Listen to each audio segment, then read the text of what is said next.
a low gravity makeout session, a Klingon serenade, and is Odo going to buy a piece of quark? Hey, everybody, and welcome to the Seventh Rule with Cirroc Lofton. My name is Ryan T. Husk, and today we are doing a review of Deep Space Nine's Season 2, Episode 6, Melora, directed by Weinrich Colby. How you doing, Cirroc? Doing good. Awesome. Melora. Also want to do a quick shout out to our associate producers, Imo Radka, Rex A. Wood, Dennis Koch, and Homer Frizzell. Homer, Rex. We know and love him and them. Yeah. Yes. So, yeah, let's talk about this episode. It was definitely an interesting one. It was very Star Trek. What do you think about it? Yeah, it was very Star Trek. I mean, it was pretty self-explanatory in a lot of ways. You know, the issues that they talked about, they really didn't, really need to go too deep into it. They talked about the, it was all about this handicap. I guess you would call her handicap, right? Mm-hmm. She's handicapped, at least in our gravity. And so it's about this handicapped woman kind of dealing with the emotional challenge of, trying to adjust with everybody else or staying true to herself. I think that's really the ultimate base of it, right? Mm-hmm. But there were a lot of things that were popped out in the episode to me. One was that cheap wheelchair that started off. I know. I was like, that's how it opens, right? That's how it opens up. There's Bashir, and Bashir's just riding on it like it's a freaking toy. He's like, oh, this isn't so bad. Look at this. Look at me. I'm a low gravity person. Check it out. And I was just like, this can't be the way a wheelchair is, 400 years from now or so. It just looks so low tech and so primitive. It literally would look like it was just carried out of, the wheelchair store, and they put a joystick on it. This was 1993, and they were using like 1991 technology for this thing. Right. Yeah. I was like, it's funny how wheelchair hasn't really made it that far over the centuries. So that was one thing that just popped out to me. I mean, it literally even had the leg kick stands, where you kick down the legs. Especially considering that Bashir apparently spent all day making it even more high tech, and that's the best he could come up with. And those little leg kicks, the way they made it seem more sci-fi is they added that little sound effect, the little when it opens up. So suddenly, now it's sci-fi. It was a wheelchair with a flip phone attached to it as a joystick. It was very funny and so primitively low tech that it was hilarious. And then they kind of trolled themselves when they made it all about wheelchair accessibility on the station, which is like something that we never really think about in the world of Star Trek, right? Because you kind of expect that they could heal almost anything, right? So you don't really expect to see a person without, I guess they have prosthetics advanced to the maximum level and all kinds of other advancements in science and medical research. So you would think that everybody could be healed or they just die, right? There's no gray zone, right? Supposedly, yeah, but it really, technology works really as far as their plot needs. Like, somebody broke their spine. Well, give them 20 minutes in the medical chamber, regeneration thing, and they'll be all fine. Unless you want a plot in which it permanently paralyzes them, then suddenly, what can we do? It's between the second and third vertebrae. Sorry, What I thought was interesting to me is that as many people that I have met along the way doing conventions and of that nature, just fans in general, I've never heard this episode brought up. And I've met a lot of people in wheelchairs, from various different reasons. And I've never heard them say, I like that episode Melora made, it gave me some inspiration or made me rethink my injuries or, I never heard that brought up. That's a good point. Well, I'll be honest. I don't listen to Star Trek fans asking questions because they're always like 7-part questions, and their questions don't tend to be questions. They go, "Yes, I have a question. When I was 7 years old, I watched Star Trek and I enjoyed it very much." And my friends, and you're like, "Is there a question in there?" But no, of course I'm kidding. But No, most that's the setup to the question. yeah. Usually, the But no, setup is longer than the actual question. I don't remember people asking that question or a question about that episode. No, but I did have the same thought that like this was a very specifically the episode for to bring up the issue of people that are physically challenged or handicapped or disabled in some way. This was kind of an episode for them, because they tackle blindness, they tackle all kinds of different things, and this was a physical handicap. And from the very beginning, I did think, I bet Aron would have had a lot to say about this episode. I bet Aron would have liked this episode a lot, not because it was that well written or that well executed. I think that's why it's not necessarily a favorite. But the idea was great because, as we discussed with Leia a couple weeks ago in a previous Captain Nog Forever thing, there's the internal disorders that you can't see, so you don't know how to work around people. But then there's also the exterior things that you can see, and then we act differently around those people, or we fall all over themselves saying, "Oh, here, let me get that water for you. Let me do this." And they're like, "I can get it. I'm fine," And I thought that Aron would have really a lot to say about that because he did have some impediments, whether it was because he was short or it was his kidney or something.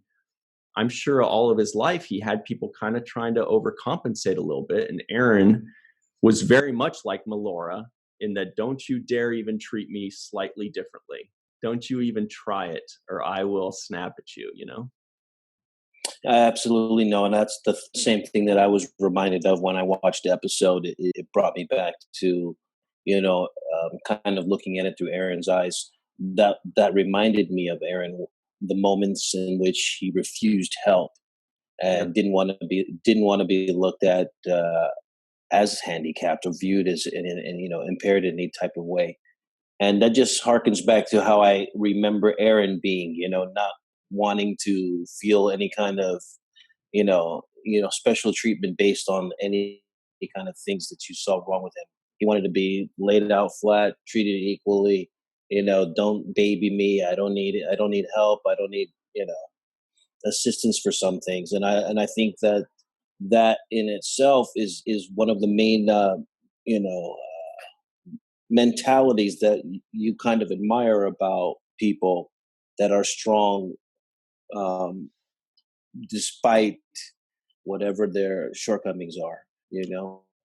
and overcome those things. Yeah. And a lot of times, their impediment or their injury or their illness is kind of makes them stronger because they realize, hey, I have to be stronger or this thing is going to rule my life. And it does take a very special person to make that kind of realization and overcome. Because I know me, man, if I have a sprained ankle, I'd be like, can you get the water out of the fridge?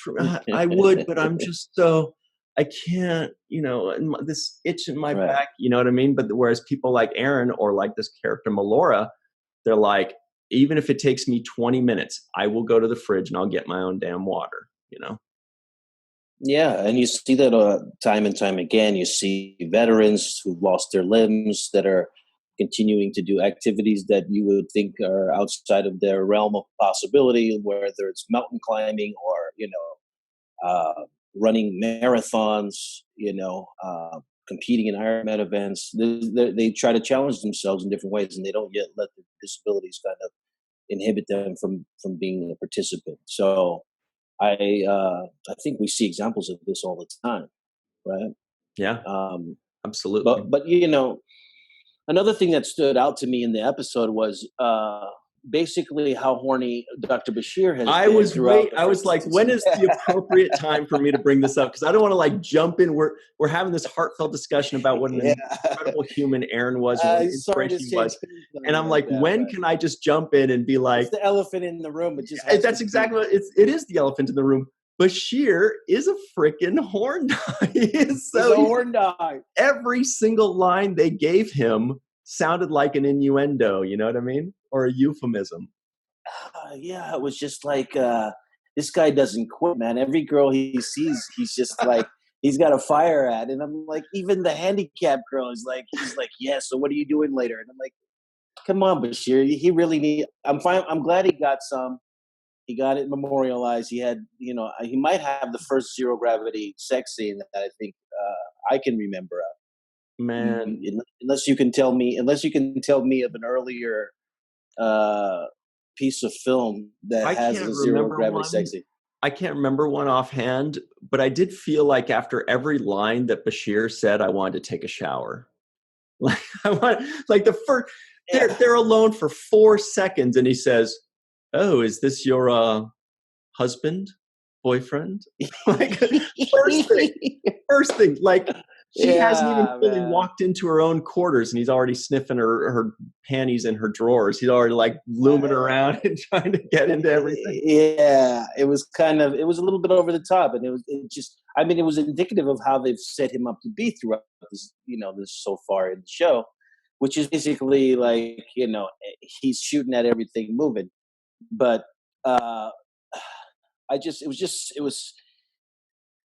it was terrible to watch. It was hard to watch him.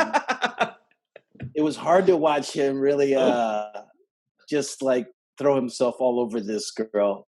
He was a predator. and then even more so, it was awkward to see her and Dax now have these interchanges because he's been firing so hard at Dax this whole time, right? So just to add another element of kind of weirdness to it. I don't know. I just thought, wow, this guy, he doesn't stop. He must not have any extra funds for the Hollow Suite. Wow. Yeah. Get yourself in the Hollow Suite, man, and get it over with. That's hilarious. Yeah, and then have Rom do a mop-up duty and whatever. But yeah, so those were the things that stood out to me the most. It's true. Like he's like, oh, Dax, wait a second. Here's another lady with a heartbeat. I'm all set. But I did write down a few lines of his that really got me. Okay. Like when please share. Like when she says something about anti-gravity and he goes, I'm no longer your doctor, like implying, hey, I'm right. Here, not here as your doctor. And she's probably thinking, well, what the fuck are you here for? I didn't invite. Yeah, you're my doctor. I just met you 2 minutes ago. I just met you literally 2 minutes ago. But then she says something very minor. I don't even remember what it was. And he goes, was that an attack? You do it with such charm. And then, I like your Bashir is pretty spot on. I want to beat myself up for it. But then the other one was, she says another very minor thing and he goes, ooh, red alert. And that one killed me. He goes, ooh, red alert. Man, you're spot on with it. I mean, I can't get any better than that. That's it. Oh man, so yeah, that it was brutal having to watch him try to talk his way into her heart, and then oh god, I mean, there's so many. There were actually a lot of things in this episode. If you really want to break it down, there were a lot of things. The date where they go and they meet the Klingon, the Klingon. What is he? The restaurant owner or? Yeah, you know what? That guy stole the show at the end with his serenade. Yes. Like, that was really good. It wasn't just like, and I was watching, I was like, is that someone else's voice, ADR? And I'm like, no, that's him. Like, he was a good singer. He sang in Klingon. He was flinging his little thing, but not doing actually any note, any violin thing. not that Yeah. thing. In But in yeah, Klingon in Klingon they call it a violent, but whatever.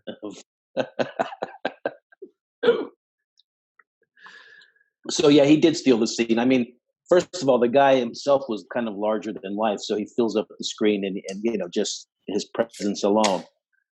But I don't know anybody who's grabbing food with their hands and throwing it on the plate. You would think that restaurant's not going to be in business too long. The same hands he's handling your money with, and yeah, exactly. So that didn't look appetizing at all. Then they were eating gummy worms, which was another hilarious thing. Yeah, or rice noodles. Rice noodles and the gummy worms. But that guy actually did steal the scene. Like when his scenes were on, he was entertaining. I was thoroughly entertained by watching him do his Klingon. And you know what? I feel like we've seen him in multiple episodes. That can't be the only one, because I remember him other times too. I'm going to look him up right now, but I really liked him a lot. I thought he was great. Yeah. I guess they don't worry about who's cleaning up messes, because when he picked up that food and threw it over his shoulder and went to get something else, I'm thinking, who's cleaning that mess up? I don't know why I think about these things, but I'm always worried about the pickup. Oh, shoot. His name is Ron Taylor, and he actually passed away at age 49 in 2002. Oh, wow. That's horrible. Yeah. Let me see what other episodes he did. Only 2 episodes. The next one is Playing God in season 3. Okay. So 2 episodes. And he's a Klingon. He's a Klingon in that episode. He plays the same character, the Klingon chef. Yeah. Okay. Yeah. Speaking of passing away, somebody just passed away too. One of the original Star Trek writers. Yeah. Fontana, I think her name.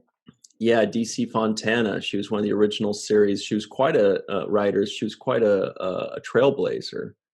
I think she was 80 when she passed away. Really, really an important figure for a lot of reasons. I believe she even helped write The Cage, right? I think I didn't read I didn't read the thing that they sent out to everybody, because I already knew who she was. Didn't really need to read up on. Now, from what I heard, that she essentially was accredited for creating the Spock character, if I'm not mistaken. Right? So that's awesome. Yeah. So thank you, DC Fontana, for your contributions to the world. And it also needs to be said that 50 years ago there weren't a ton of female writers in Hollywood, making her a very important figure, not just for what she did for Star Trek, not just for working Science with fiction, Roddenberry and being such a great writer and having such a creative mind, and turning everything to gold that she touched, but the fact that she did all that as a lady in the 60s, absolutely, that stated. Absolutely. And now, correct me if I'm wrong, but I also heard that she has something to do with the DC comic books. Is that accurate, or is that just that I hadn't heard? I mean, DC Fontana in DC comic books. Yeah. Let me take a quick search of that. Yeah. So like you said, that's pretty trailblazing of her, as a woman in a business where there's not too many women represented, and at the time that she started, she really was a pioneer, and will always be remembered. Yeah, I'm not seeing anything for the DC comic connection. Yeah, but that doesn't mean that there isn't one, because right now all I'm seeing when I Google is about her passing. So it might be maybe deep in the story, right? Exactly. Mm-hmm. So if anybody knows anything about that, let us know, because that would be pretty awesome. The lady named DC Fontana was also writing for DC Comics. Now we just need to get a writer named Marvel. Yeah. Thanks for laughing at that one. Yeah, I'll give you one. I'll give you one. I'll give you one. But yeah, there was Well, we didn't even talk about Quark, and we haven't even gotten into that yet. Yeah, well, let's do it. Let's kind of hit this systematically. Mainly, I did want to mention Aron and what he meant as a person that was similar to Melora and went through some of the same trials that Melora did, and a very similar personality, that fighter, that warrior personality. And I did want to, give a special shout out to the Klingon chef. And it's great that you brought up DC Fontana. So now, yeah, let's kind of knock this out bit by bit and make sure everything gets mentioned. The first thing was that they did explain why it wasn't compatible or ready for people that have physical disabilities. It's because it's Cardassian made, and Cardassians don't care about that, I guess. They're kind of like tough tamales, kid, You're gonna I don't know how they deal with it. I don't know. Well, they just execute anybody who can't do it. That's it. It's like, sorry, bud. Sorry, buddy, you're no longer useful. But at least they explained it. They like to they gave a lot of exposition in that opening scene, a lot of it with Bashir and Dax. One thing I wanted to ask you about, because I know you know more than I do about it, but is this not is this the second time we're seeing a wheelchair in a Star Trek show? Is the original wheelchair the one that is accredited to Pike? Yeah, I hadn't even thought of Pike, but you're right. He was like in a dune buggy practically. Right. Which I thought we would see a better. I thought Pike's wheelchair was better than her wheelchair, by the way.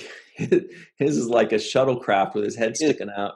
Yeah, a shuttlecraft that's like he grew too big for, Yeah.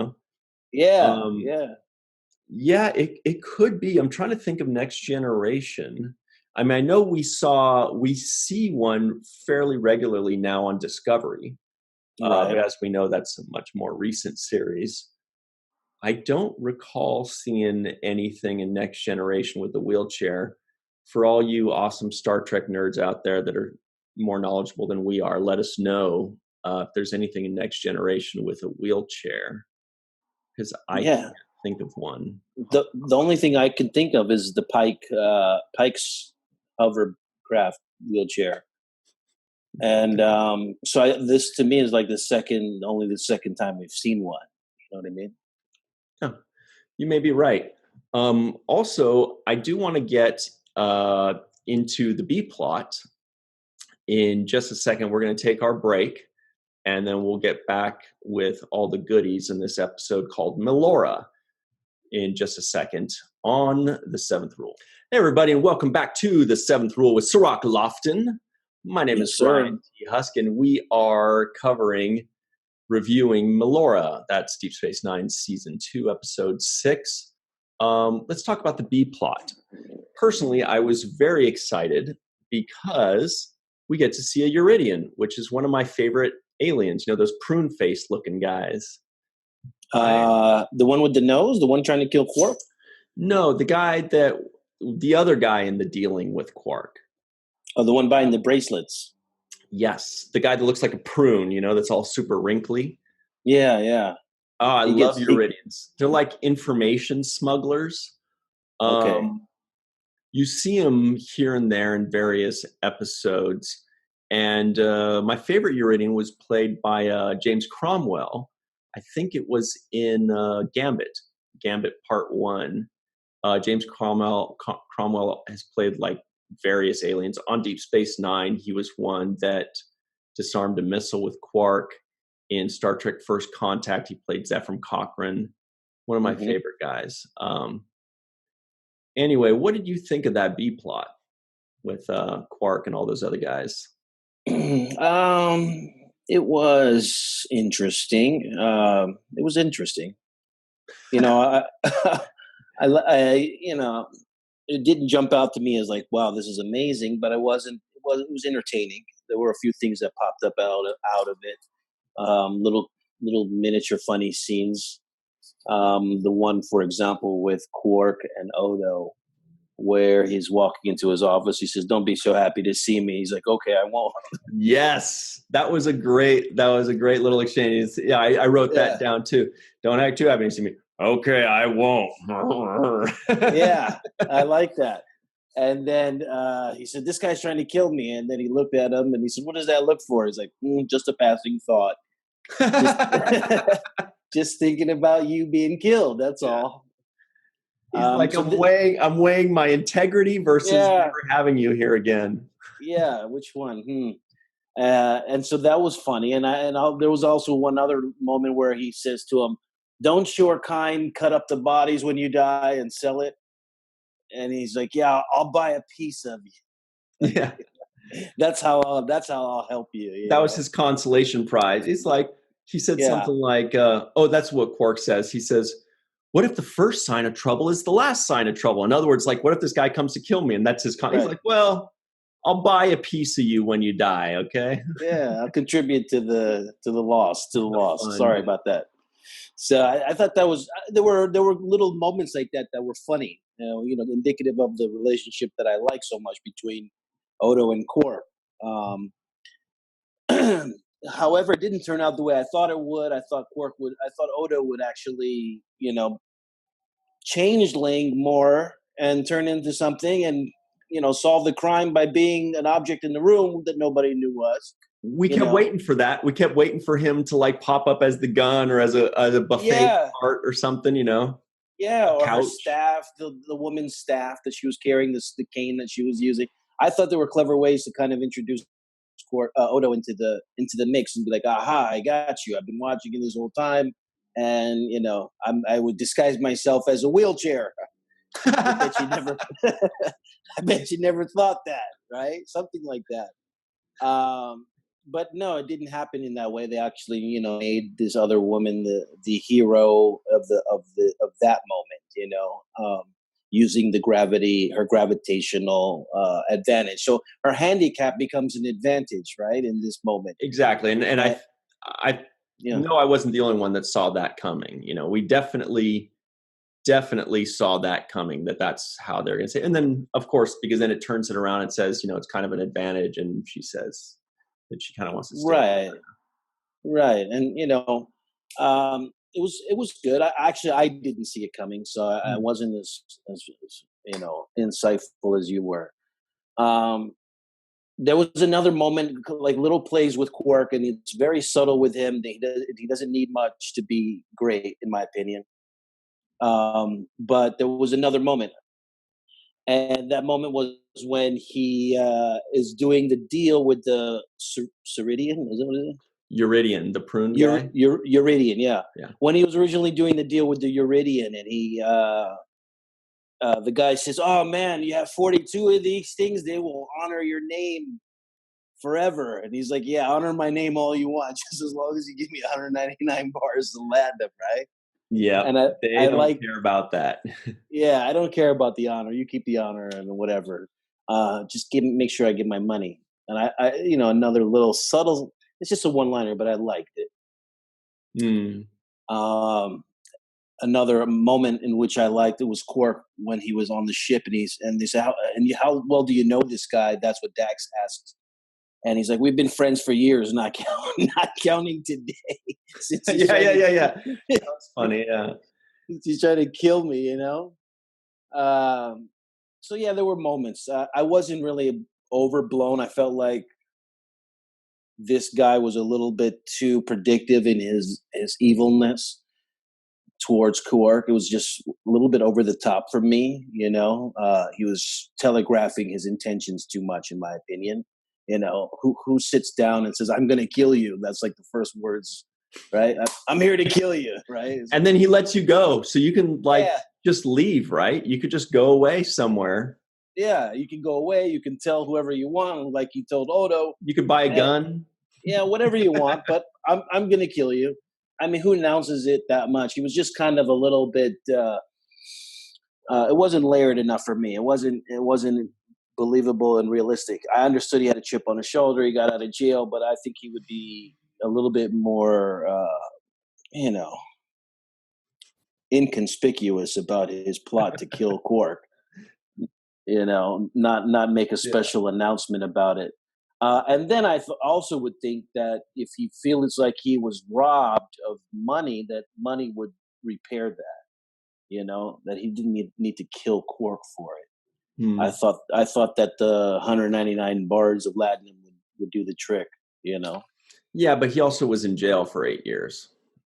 Yeah, he was, and according to Quark, it wasn't really his fault. But we don't know. They didn't really explain that too deeply.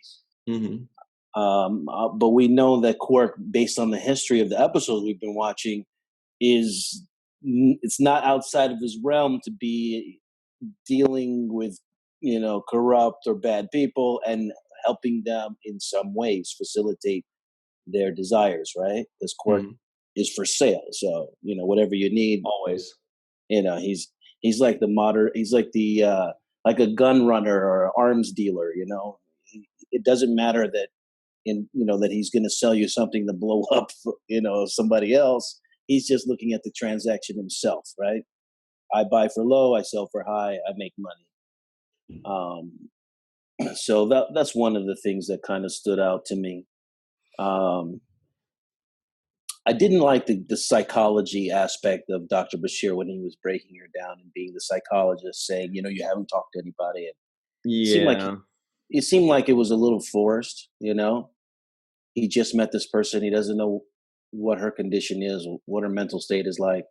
But yet he started talking about tennis, and there's nobody that's ever watched Deep Space Nine that can't envision him as a tennis player. He is such a tennis player. Like as soon as he said, I wanted to be a tennis champion. And we're like, oh my God, you're totally a tennis player. Like with his tight little shorts, white little. Oh, you can see it. The white shorts and the sneakers ready to go. Everything and his socks matching. Pulled up to his knees.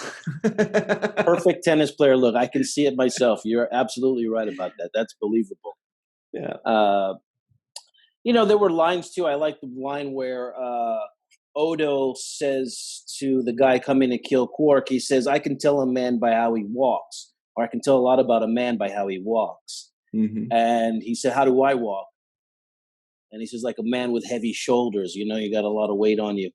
I thought that's a nice little clever line that I liked. Yeah. I enjoyed that little exchange and just the idea of telling a lot about a man by how he walks. Yeah. But again, it really was a lost opportunity, because what they did was they set up this situation in which Odo was supposed to save Quark. Like they set this whole thing in motion where they're like, okay, Quark comes to Odo for help. Odo thinks about it. Odo kind of plays with him, like, maybe I'll help you, maybe I won't. Then he says, okay, of course I'll help you. That's my job. I'll do my job. And Quark says, well, what about if this guy kills me before you do your job? And he says, well, then all this and that. And this whole thing. And then that's why I felt like Odo should have been involved in the final takedown of the guy. It didn't make sense. Another possibility for an outcome that could have transpired. Odo could have transformed himself into Quark in that final scene where he walks into the bar and the lights are out and have been cut out. Mm-hmm. And that guy could have been kidnapping Odo thinking it was Quark. Mm-hmm. You know what I mean? And take him along for the ride in that way. Now, of course, we understand why they didn't. It's because they needed the character of the week to overcome. They need, if Odo saves the day, she's just a damsel in distress. She doesn't overcome. There's no lessons learned. There are no character arcs. She has to save the day. So the only way for both of them to do this is if there are two villains or a group of villains, so she can take out one and he can take out the other, or if their storylines never merge, where Odo saves Quark and she saves Bashir in some holodeck accident, for example. Those are the only ways that both of them can fulfill that arc. So if the only one can, they had to choose her, because Odo is going to save the day 100 times before the series is over, and she gets this one off, Yeah, I mean, and then this guy who serves all this time for killing people or for whatever he did, Yeah. he's so casually and nonchalant kills like two people supposedly or attempts to kill two people in the episode, Yeah. right? Yeah.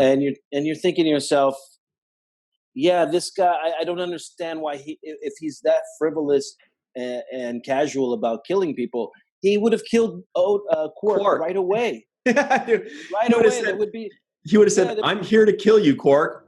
dead. Yeah, That's it. exactly. It wouldn't be like this whole long drawn out, steal the runabout, give me the money, then rob the other guy, and this and that. I just felt like it was like they didn't know where to go with that particular aspect of it. No, you're right. Quark would have been done in the first minute, and Rom would have come Yeah, out and been like, "It's my bar now, brother," or whatever he says. yeah, something like that. Or he bankrupts Quark and he takes all of his money, and now Quark is broke and has to start from the bottom again. Something else than what I saw transpire. But like you said, it was a way to merge the two storylines. They had to make the hero out of the guest star, who they've built up in this way and has built up the sympathy of this kind of disability. So they needed that hero moment for her, and I understand that. But it was a little bit contrived, a little bit too quick moving for me, and a little bit forced. You know what I Mhm. mean? Yeah, and so really, the writing was tough because there were really two things they were trying to do, but could only accomplish one, so they had to pick that one. But the writing still gets an A in the aspects of individual characters and in the one-liners. Like the Odo one-liners were great. Bashir's were super slimy and great. So there was Yeah. still a lot of really good dialogue written in. I found another one that I thought was funny. I don't think this one was done on purpose, but the way Bashir said these things, every one of them sounded like innuendo. Like when she says that, like overexposed usage of this new thing that he created, he goes, "Your ability to perform complex tasks could be affected." And I'm like, what are you talking about here? What complex tasks are you so worried uh, about? And then, yeah. and she's like, "Oh, I was able to lift up my leg," and he like walks up to her and like holds her leg. I'm like, what am I watching? Yeah. Like I said, I want to stay away from the Bashir thing because it was just a little bit over the top for me. Really not sensitive to the kind of movements that we've seen with women empowerment and relations between the male and females in certain workplace environments. It really not sensitive to it, and obviously it's before the time of this kind of awakening. But Bashir crosses lines like left and right He doesn't from even the see the line. There's no no, line. no, there's no line. There's no line, He's and like, it's "What line? Oh, that thing yeah. way back there that I left immediately." Yeah, not to mention the fact that you are a doctor, so technically people have to disrobe in front of you, and and now you've put yourself off of this, very sexually motivated person. So it would put anybody, uh, at unease to now have to disrobe in front of them and worry about getting some kind of treatment. Can Yeah, you imagine? what Can would you a imagine lady do? Dax, for example, like when he transferred the Trill in the Dax episode, right? We just saw Yeah. that in this last episode. Um, was he busy?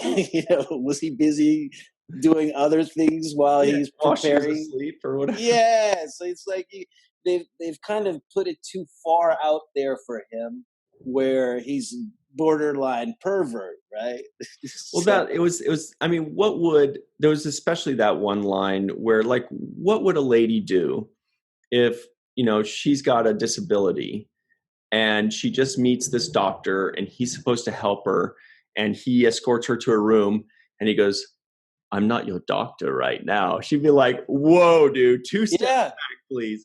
Two steps back. What's the button for security? Just out of curiosity." just out Just of so I know. curiosity. Yeah, I'm in a vulnerable position here, and here this guy is like aggressively telling me, what's going on, what's about to happen, and there was also another moment. The guy, he figured out the cure for her condition like in 15 minutes. I knew we were gonna. Yeah, we have to touch on that. I mean, literally, it's been 30 years. It's like 30 years of science and research, and nobody else could figure it out. But it took you about 15 minutes, So how many people around the world in these you would think it's a very serious condition because since you're dealing on an intergalactic level, that you would run into a lot of species that have gravity problems or issues with gravity relative to their own place, right? Of course, this is something that's like going on nonstop in the Federation is adjusting to different races and gravities and oxygen, and the benzites have things that are giving them oxygen, and same thing with the Balzans. What are those the Barzans? The Barzans also have some kind of breathing apparatus on Discovery, and dude, but the other thing I was thinking is take that one step further. Okay, so Bashir figures this thing out real quick because he's horny and he's trying to impress his right? He's like, there's nobody more motivated than a guy that's trying to impress a girl, right? He's like, I'm gonna figure this thing out no matter how many cups. I've got the cure for AIDS now.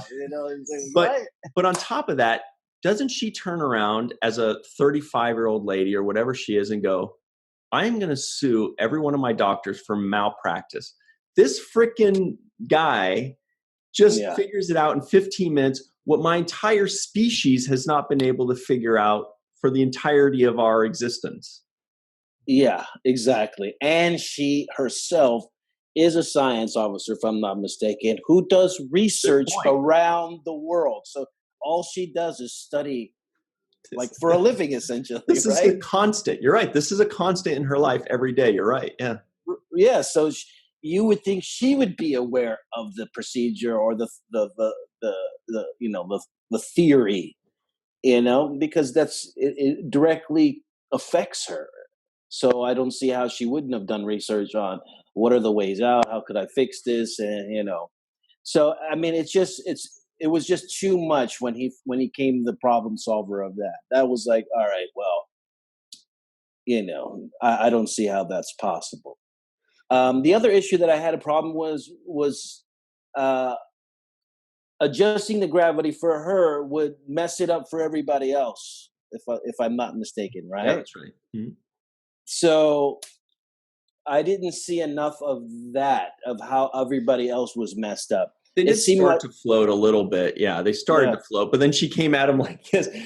She just flew at him like this. That's what cracked me up. Is a girl coming at you at 1.5 miles per hour. Sorry, 2.5 kilometers per hour. And she's coming at him, in slow motion, hits him in the chest with her double axe handle, and he's down for the count. He's like, "That's it. I've survived 8 years in prison. I'm 6'6", but I can't hang with that. I've been shot a dozen times." but this a nudge. I can't handle nudges. No, it's the double power effect. It's we brought this up earlier with the two-handed fist punch, where you close the two fists and it has more power. So the double X punch also has a lot of power involved with it. Well, in the future, we learn these techniques, these new fighting techniques, and if you hit them with if you do radius to sternum maneuver, everybody knows it's over. And one other thing, I don't want to harp on this because we're having a good time, but the episode was in fact entertaining. I mean, we have all of this material to pull out of it. And there was a lot of things that they put in. They stuffed it.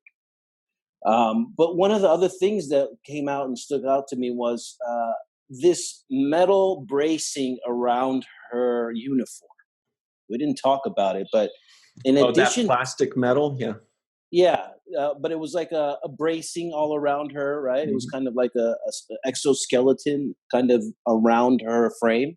Yeah, and my assumption would be that exoskeleton itself is the thing that fixes her problem, right? Mm-hmm. Why would she be wearing this exoskeleton if it wasn't the thing that actually fixes her? Maybe it just helps, but doesn't make it all better. Yeah. And I did, it did kind of crinkle and fold. I mean, it wasn't a ton of. It reminded me of the leg braces that Forrest Gump wore in Yeah, the that broke beginning of off the. when he ran. Yeah, Yeah. yeah, it was kind of like that, and I was thinking, well, what purpose is it serving? You know, is Yeah. it holding her bones together, or will her bones kind of like split off without it? They didn't really get into that, so it was just one other thing that just popped up. Now, speaking of bones, I do have one amendment to make. I think when I made the joke of radius to sternum maneuver, I don't want a bunch of medical nerds to attack me. I think it's actually your ulna. This is your ulna to sternum. And correct me if I'm wrong, but I think that's the ulna to, and that's why we're not in Star Trek future stuff, because we don't know the difference between Yeah. I think it's ulna to sternum. Sorry. Yeah, I think so too. I didn't want to correct you earlier. Thank you. Didn't want to embarrass me. I didn't want to embarrass you with my medical wizardry. But yes, it is the almanac, like you said, almanac. Yeah, the Tracy Ulna. Tracy Ullman, yes. We only have a few minutes left, so let's go over, now that we've just beaten this episode to death, let's go over what was good again about this episode, because obviously we have fun, but we don't want people to think that we're hating this. There's a lot of really good stuff, and I think the two major points were, especially one was, overcoming disabilities, and the Aron type character, and the character that's like Aron, that if, as long as their personality is larger than life, as long as they have that heart of a lion, as long as they have that inner strength and are willing to overcome, then the disability really is more our problem than theirs. We're the ones that are like fawning over them. We're the ones that are saying you can't do this. We're the ones saying no, you can't do that. They're not the ones saying that. They're the ones proving us wrong. And I think that really resonated well in this episode. They really took a pathway to tell this kind of moral lesson about having inner strength as opposed to outward looking strength, right? And how that inner strength was supersedes whatever disabilities that you might have. That's right. And the other thing, that we harped on a lot was like the Bashir stuff with her, and being like way too, I don't know what the term would be, but too much, and those kind of scenes, they don't age well. And so we can laugh at them and say, dude, this is supposed to be a progressive show, and here we are, like, he's just being gross to her, right? But remember, this is 1993. So if you watch it through the lens of 1993, the writers were not writing something poorly. They were doing the best they could within the times. I mean, you compare, still, if you compare 1993 Deep Space Nine to 1993 any other television out there, Deep Space Nine is still much more progressive, and they're still putting their foot in their mouth much less often than the other shows. Absolutely. No, there's not even now. Yeah, we can laugh about it now, and it's just something to play with. But yeah, they're way ahead of the bar and the curve as far as progressive television and tackling issues that are important and meaningful, as opposed to just the stuff that sometimes gets away with just filling up the airwaves with, action and nonsense. Mm-hmm. So these are stories that they're telling. They actually mentioned the story of the Little Mermaid in this episode. Yeah, I noticed that. Yeah. So they actually brought up a story within this story, and made reference to the Little Mermaid, and which I also thought was kind of a good reference to literature and the kind of storytelling that they do on the show. Stories that have this layered meaning.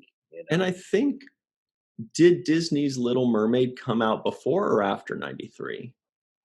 Yeah, see, I always have these kinds of questions. I didn't look it up, but the question I had was about laptop computers watching this episode. Yeah, when I watched this episode, I thought of when was the first time a laptop computer surfaced on the marketplace? Because Sisko in his in his office in ops has his laptop flipped open. That's and right. I thought to myself, wow, when did the laptop, really surface in the mainstream? Oh, they And copied Star Trek because Next Generation had those too.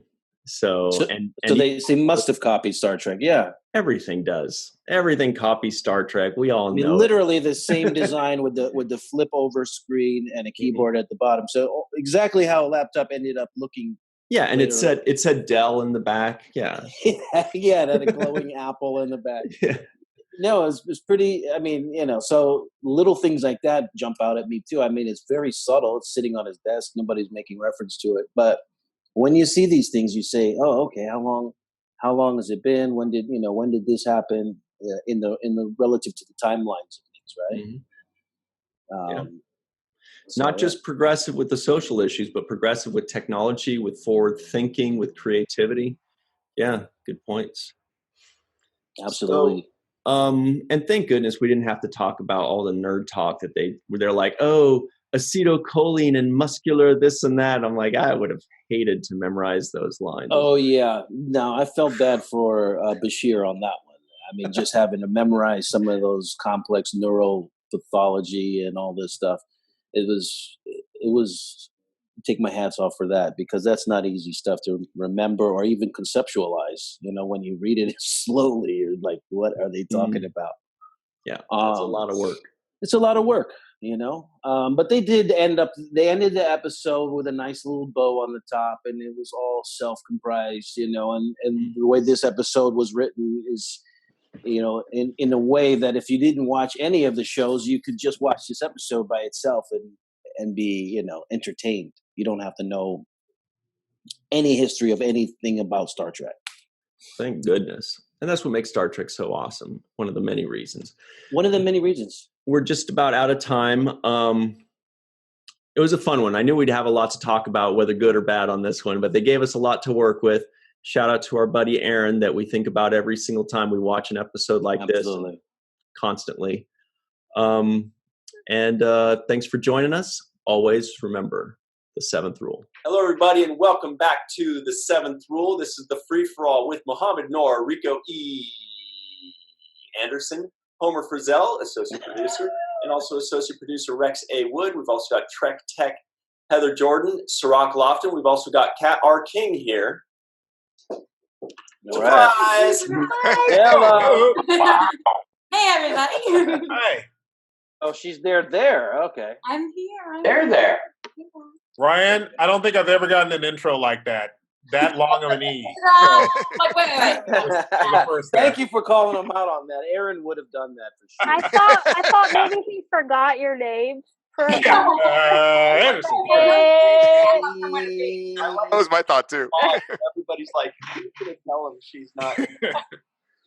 Waiting to bail him out. I ain't gonna bail him out. Looking for me on the screen. She just Yeah, came for some goodies. I hang with goodies. What is that? Hey, Rex, you got a nice tribute in the background there, Oh, Rex. wow. What is that? That's the banner that we've been taking with us to all the cons. Oh, it's a banner. That's amazing. Yeah. That's amazing. Oh, that's awesome. Yeah. Nice. Rico, that is a bracelet that Jen Newell made for Aaron. And if you are interested in one, I have some that I can send you. That'd be great. I'll send you a message on Facebook and get your address, and I can send you one. That'd be awesome. Thank you. Cool. It's a trap. It's a trap. Yes, I'm trying to stalk you. Internet stuff. Heather, do you know if Jen's You going would be to the convention next year? Do you know if she's going? I do not. I will ask her. Oh, and if there is any seventh rule people who are interested in a bracelet, and I know, Rex, that you're one of them, if you send me a message, I will send the address to Jen, and she said she will mail them out. Okay. Because I just talked to her like 2 days ago. So Yeah. I just talked to her today, and I'm going to send one up to Megan and Garrett. Awesome. So I got her the address. Very nice. Yeah, that's Very nice. So any seventh rule patrons, just message me in Discord or Facebook, wherever, and I'll pass it along. What's up, Homer? Hey, Cirroc, good to see you. You too, man. Homer, you upgraded? I have a new shirt. I like your Captain Nog poster, though. Yeah, Thank you. associate producer. Yeah. Oh, yeah, I did that. I rearranged some things. I'm going to be watching less football. Okay. Less football. Okay. Less Go to basketball? I'll share Yes. my ESPN login if you want to still watch football. Oh, thank you. Oh, wow. Wow. We're sharing login information? I know. I was going to Never say. It's a step. That's a serious deal where I come from. It is. I don't watch ESPN, so I just got it free with the Disney Plus bundle. Whatever. Oh, okay. Yeah. Good. Okay. Cool. We're Thank you. all family. We're all family. For everybody at home, I watch ESPN, by the way. That Homer Frisco and Wood are associate producers of ours. Thank you very much for helping us with the show. Nora and Rico E. Anderson are future CNF video guests. Mohammed Noor is a professor at Duke University, and Rico E. Anderson is an actor here in Hollywood who played on the Orville. Cirroc Lofton, you know. You obviously know Cat R. King, Heather Joy. Rex, before we get into the big question of the day, show us that awesome poster behind you. Yeah. Oh, sure. It's great. Let me see. So we'll bring it a little closer. Oh, I love it. There you go. Yes. So it's what we used at the con for all the cons this year. We're taking it around with us when we do our tribute to Aron at most of the smaller cons that I've been going to. Awesome. Nice. We did Galaxy Con a few weeks ago. We just got done with Starbase Indy last week, and we're going to be at Frankfurt Con now, which is a one-day con in Frankfurt, Kentucky. And we actually go around, and then we also hand out the black. We also go around and hand out the little black ribbons to go around the deltas at the same time. So we had a whole room full of people with the black deltas on at that point when we were at the last con. So it was actually a big event there. So really nice memorial for Aron. That's awesome. Nice. Beautiful. All right. The black delta, is that what they call it? Well, no, it was it's the little stripe that goes over like, the police wear when the policeman dies. We actually wore them over our deltas. So the insignias, we all wore those over those for Aron. So we had about 100, 200 people wearing those a couple weekends ago in a room. And then we had a actual panel that we talked about the contributions of Aron towards Deep Space Nine. Yeah. And we actually did what we call a pipe off the ship to him. So we actually brought out the pipe that you blow and actually blew the pipe and piped Aron off the ship since he was a member of our ship. So we did that as a tribute. Oh, wow. Yeah. That's awesome. moving. Beautiful. Yeah, it was pretty cool. Yeah. So, guys, before we get to the question of the day, we actually asked a question in our 7th Rule Facebook group. But, I said, what's the question for us to ask? We had a couple good ones. We're going to let Homer and Rex decide, since they're our associate producers, out of these two choices. Do you want the question to be, what is the best Deep Space Nine date spot? Or do you want, what's the best one-liners from various Trek shows? Ooh. That one's so good. Ooh. I kind of like the date spot on Deep Space Nine. Homer? I second that. All right. Yeah. We can save the other one for another time. That's good, because I can't think of any one-liners right now. All right. Good. All right. So saved by the date spot. Okay. Our resident Dr. Anne Marie. So we're going to start with, I guess, Heather. You picked me last time. Wow. That's a change of pace. Heather first? Yeah, no, really. every time. I guess I'm just going to have to say, Quark's Bar Promenade, because, you've got there's the Dabo, and there's the balcony you can sit on, and then you can go into the Hollow Suite if you feel like it. So, I feel like that's a place. So we're all adults here, guys. Come on. No, Ryan is definitely not an adult. Not besides Ryan, other than Ryan.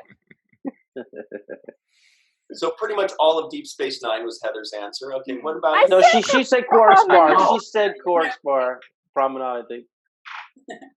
right there where everything happens. Like every episode is on the promenade anyway. So. Yeah. What about you, Rico? What do you think? Best date spot? I don't know. I would think somewhere on the promenade would be cool, just because you're looking out above the stars, you're looking over the station. That would pretty much be like the boardwalk and the what? The what is it? I cannot remember what they called it. The warp or the black hole thing. Wormhole. Oh, the wormhole. Yeah. You'd be like, baby, come on, we're gonna go over here. We're gonna take a look at the wormhole ride. Yeah. Something like that. And I don't know if you can walk around with your drinks like in Vegas, but yeah, I don't know. Can you walk around with drinks outside of Cork's bar? I don't know. Odo might, he might get you. Oh yeah. Odo would show up in your drink. Yeah, he might be the drink. What about you, Rex? What do you feel like's the best date spot? Oh, that was hard because Heather took the good one because I'm always going to go for Cork's bar. Yeah, all the time. I don't know. I'd probably go down to the dock to Defiant. Kind of go down to a little lower. I thought about going down to the meth lab, but that's a whole nother episode. The Astro Meth Lab, yeah. The Astro Meth Lab, right? No, Homer does not like that. He doesn't like it. I would definitely go down to the Defiant, just down to the main bridge of the Defiant while it was docked. I think that would be a pretty cool date night down there. You could go down, pretend to be the captain of the Defiant, those kind of things. So, oh, wait a minute. Didn't Worf live on the Defiant? For a while there. For a while, yeah. So you'd have to ask Worf to leave. Or chaperone. Excuse me, can you leave? Yeah, chaperone maybe. But so that's probably what I would do. I have a different answer from all you guys. Oh, good. Well, let's hear it.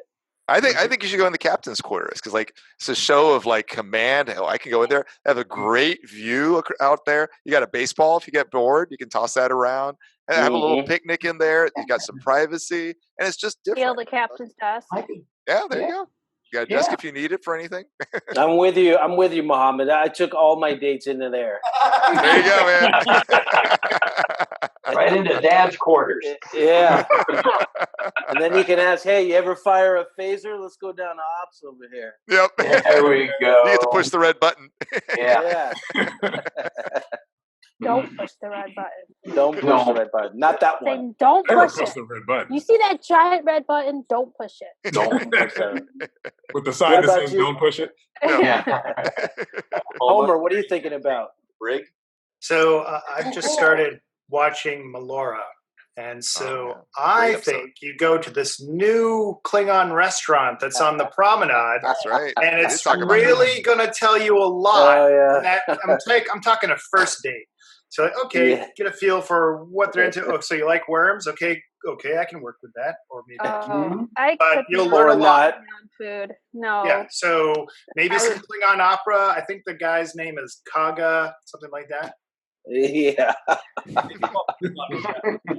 So Homer, do you think your wife would like the worms for dinner?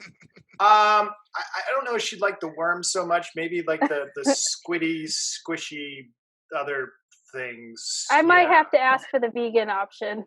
Yeah, so Klingon they describe this guy as a chef, but there's absolutely no cooking. All he's doing is grabbing live worms, pulling it out and slapping on a plate.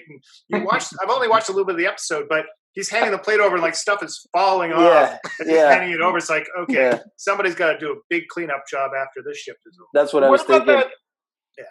What about that episode of Next Gen where remember when Riker was about to go on the Klingon ship? Oh yeah, and he had all that food. He had that whole spread. So he was trying to get his stomach adjusted or attuned to gross Klingon food. I remember that. Heart of Targ and that was like second season or something. Homer, it's funny you said that because it's like Bashir's been waiting to get laid this whole time, and he's trying to get it. He's trying to get a date. He's trying to get a date. He finally gets a date with a chick, and he takes her to the Klingon restaurant. Clearly, he borrowed something from my playbook. And I don't know how it works out. I haven't gotten that far in the episode yet. But you gotta love her reaction. I don't know if I'm gonna give it away. I think it's okay. It's been a little while. By now. Yeah. She's like, Spoiler alert. She's like, no. And then she starts ordering. She's like, give me the good stuff right now. I don't want that junk that's been out. But it's all totally in Klingon. Yeah. Klingon, yeah. I'm not even going to try. To. Thank you for that. Give me the fresh, more wiggly worms. Yeah. The more wiggly ones. That's my loose translation. I think that's what she said. She's like, give me the fresh one. And she had this look where she's like, ew, no. And you think she's going to say, I don't want that. But then she's like, he's so surprised. He's like, what? Maybe I should have gone to the fine French restaurant instead. Yes, I like that. So who's next? I think next is Kat. Me? Okay. Well, I'm all about the holosuite. I mean, come on, people. Let's just get there. Get to the point, huh? Get right to it. Make some magic happen. And wherever we want it to be, and the holosuite's the best. Or Vix. Yeah. I understand the houses on the DS9 are a little risque, anyways. So. The what? The risque, risque holosuite. Oh. I think you know what I was thinking is that zero gravity room in Melora. Oh, yeah. Right. Smart. That's like the second date. That's called the Homer. Don't rush it there. Yeah. That's the Homer right there. That's what you're trying to get. Stop. That's what you want to get frisky. Zero gravity. Turn red. Gentlemen. Okay, Rex. Zero gravity. Second date, you guys. That's a second date spot. Second date. Sorry. Oh, so taking a girl to zero gravity first date is it's a little pushy. No, it's pushing it. I think so. Now I know. I think so. Unless the date goes a long time, in which then maybe it's okay. Okay. Oh. Okay. That should go in the new rule book. I've had plenty of time to think about this. I think I would take them to Keiko's Arboretum. Oh, nice. That would be nice. Yeah. Oh, okay. This is the date.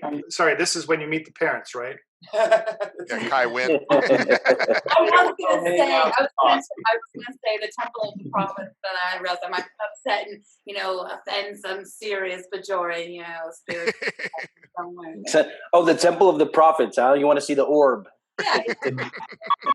I'm not touching that. I'm That's not what I. Cirroc. No, I didn't. Come on, there's a line and you crossed it. Right there. I've officially entered into the Star Trek humor world now. No touching of the orb. There's no turning back. Especially not the one-time time orb. That's right. Exactly. We all see what happened there. Yeah. Oh man, that's funny. Yep.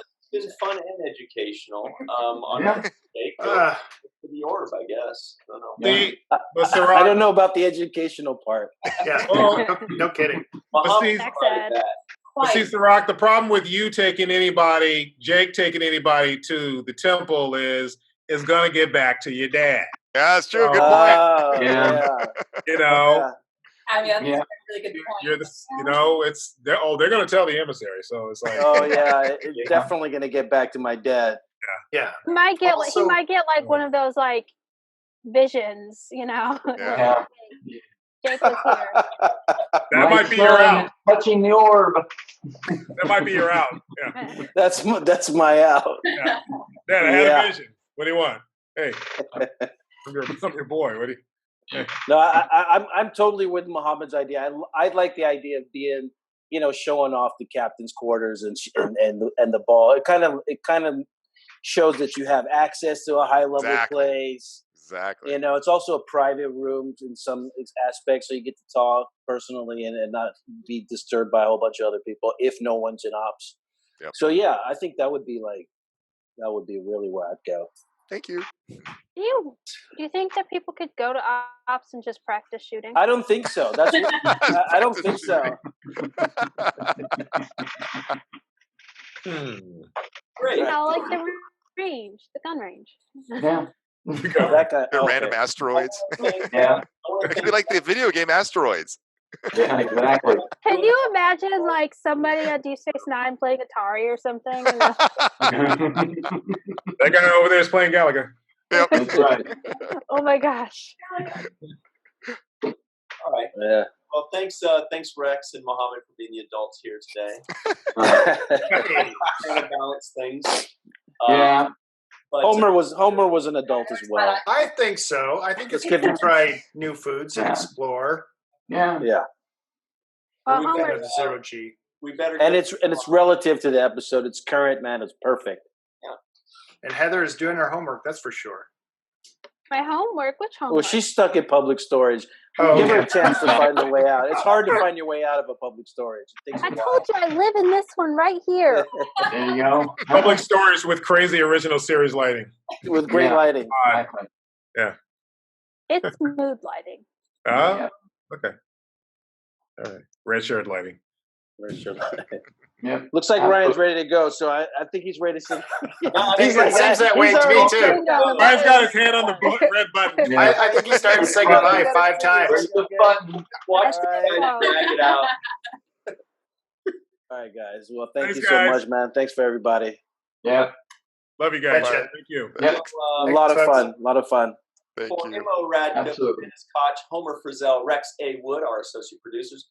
For the brilliant Mohammed Noor and the also, I guess, brilliant Rico Anderson, and our Trek techs, Kat R. King and Heather Jordan. For Cirroc Lofton, for the coolest guy in the world, Aron Eisenberg, and for Russ Haslage, I'm Ryan T. Husk. Thank you all, and always remember the 7th rule. Thanks very much. Awesome.